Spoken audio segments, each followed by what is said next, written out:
Morale, José Pierre de la Sarthe. J'aurais voulu avoir votre avis sur la décision du pape François de renoncer à son titre de vicaire du Christ.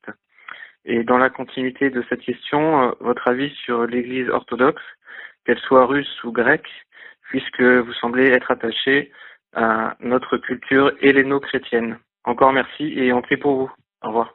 Oui, très bonne question. Il me semble que si le pape a renoncé à ce titre de vicaire du Christ, c'est parce que on s'en rend compte de plus en plus, c'est un apostat. Rappelons-nous quand même qu'il est arrivé à la tête de l'Église après la démission forcée de Benoît XVI. Donc déjà, c'est sans précédent, je dirais, pratiquement dans l'histoire de la catholicité, qu'un pape démissionne et soit remplacé par un autre. Et on voit bien que ce François aujourd'hui n'est pas un prélat catholique, mais c'est un des agents du mondialisme, hein, et que, à mon avis, il doit correspondre à l'infiltration terminale de l'Église par la franc-maçonnerie. Hein. Je pense que tout ça n'est pas du délire. Et c'est un antipape. Hein. Donc là, on peut aujourd'hui, sans trop de problèmes, être sédévacantiste. Hein. Le trône de Pierre est vide. Hein, voilà. Et alors oui, ça pose la question profonde de pourquoi l'orthodoxie plutôt que le catholicisme pour moi, quand j'y réfléchis, je dirais de l'extérieur. Parce que le gros problème de notre religion, c'est de valider l'Ancien Testament comme si en fait les Juifs avaient validé la lecture catholique de l'Ancien Testament, ce qui n'est pas le cas. C'est ça qui est fondamental. Hein. Les Juifs n'ont pas validé la relecture du livre que les Juifs ont écrit eux-mêmes, hein, qui est leur livre, qui s'appelle l'Ancien Testament. Or, pour que la validation de l'Ancien Testament soit valable comme le prétend l'Église catholique, il faudrait donc que les Juifs aient validé cette lecture, c'est-à-dire qu'ils aient reconnu en fait que le Christ était le Messie. Or, ils ne l'ont pas reconnu. Et nous, on fait comme s'il y avait consensus sur l'Ancien Testament. C'est-à-dire l'Ancien Testament donc est là pour préparer, annoncer la venue du Christ, et c'est une espèce de préambule aux évangiles, ce qui est absolument faux. Je veux dire, il y a une rupture radicale entre les évangiles, ce qu'il en émane, et l'Ancien Testament. L'Ancien Testament, je rappelle, n'est qu'une histoire de viol, d'inceste, de meurtre et de génocide des non-juifs par les juifs, et c'est radicalement différent du message du Christ. Il y a autant de différences entre l'Ancien et le Nouveau Testament qu'entre la monarchie et la Révolution française, même si c'est passé au même endroit et qu'il y a une continuité géographique et historique. Sur le plan des idées, des valeurs, c'est le contraire absolu.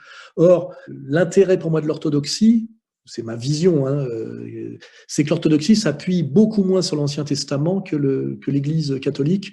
Et moi, je pense que le vrai problème est là. Il faut s'appuyer beaucoup sur les évangiles, admettre qu'avec une lecture chrétienne de l'Ancien Testament, on peut trouver des prémices et des annonces de la venue du Christ dans l'Ancien Testament, mais que ça, c'est quand même une lecture, je dirais, marginal par rapport à la réalité du texte. Quand vous lisez le Deutéronome, vous n'avez pas l'impression que le Christ arrive, hein, et que ça souhaite l'arrivée du Christ. Hein. Il faut quand même être un peu honnête. Alors aujourd'hui, qui lit l'Ancien Testament, hein? C'est ça le problème. Qui lit le Pentateuque? Je suis désolé, mais il faudrait qu'on fasse ça comme, je dirais, comme travail pédagogique, y compris auprès de nos camarades catholiques traditionnalistes, c'est qu'on leur ressorte bien notamment ligne après ligne le contenu explicite du Deutéronome, et savoir si tout ça est compatible avec le Christ. D'ailleurs, le Christ, je crois qu'il l'a dit lui-même, si tant est qu'il ait dit quelque chose, parce que c'est un peu comme Socrate, l'apologie de Socrate par Platon. Hein, on sait ce qu'il a dit par oui-dire. En tout cas, il semble bien qu'il ait parlé de synagogue de Satan, qu'il ait bien dit qu'il y avait eu trahison de la religion des pères, et même cette phrase qu'on lui impute à chaque fois pour me traiter de martionniste en disant qu'il aurait dit « je ne suis pas venu abolir la loi, mais l'accomplir », c'est une phrase qui veut tout dire et rien dire, oui. C'est-à-dire que ça veut dire qu'en fait, lui a bien compris la loi et que les autres l'ont trahi ou l'ont mal comprise. Quoi. Voilà. Le problème, c'est que quand je lis, moi, l'Ancien Testament et l'épopée biblique, je ne sens pas le Christ du tout. Hein, voilà. Et là-dessus, c'est pour ça que je me sens donc beaucoup plus proche des orthodoxes, parce que eux s'appuient, et c'est peut-être pour ça que leur Église d'ailleurs est en meilleur état, entre guillemets, s'appuie beaucoup plus sur les évangiles que sur l'Ancien Testament. Et d'ailleurs, il ne faut pas rêver, il y a un combat interne dans l'Église qui est un combat d'infiltration, qui consiste toujours à essayer de minimiser les évangiles pour revenir à l'Ancien Testament. Ça s'appelle d'ailleurs globalement, pour simplifier, le protestantisme. Hein. Et ce travail est quand même un travail je dirais, complotiste, pour essayer de réduire, d'amoindrir et de détruire le message radical et révolutionnaire du Christ par rapport au judaïsme. Hein, voilà.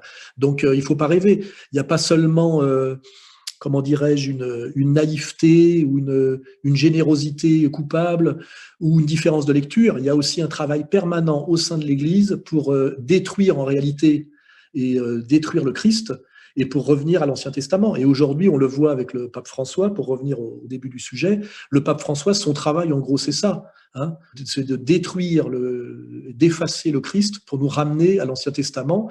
Et je rappelle que l'Ancien Testament ne raconte pas seulement une histoire, mais c'est un projet politique de domination, et qui est très, très explicite, hein, voilà, et qui n'a, je le dis, rien à voir, et même l'inverse absolu de ce pourquoi le Christ est venu. Hein, voilà. Alors après, démerdez-vous pour faire le lien entre ces deux visions du monde. Moi, à chaque fois que quelqu'un m'a démontré que par je sais pas quoi, la lignée des prophètes, c'était annoncé, etc., ça tient pas la route 3 minutes. Hein, voilà. Et ce qui fait d'ailleurs que le problème politique avec les cathotradis, c'est que ça finit par être, excuse-moi de l'expression, mais ça s'appelle les antisémites enjuivés, quoi.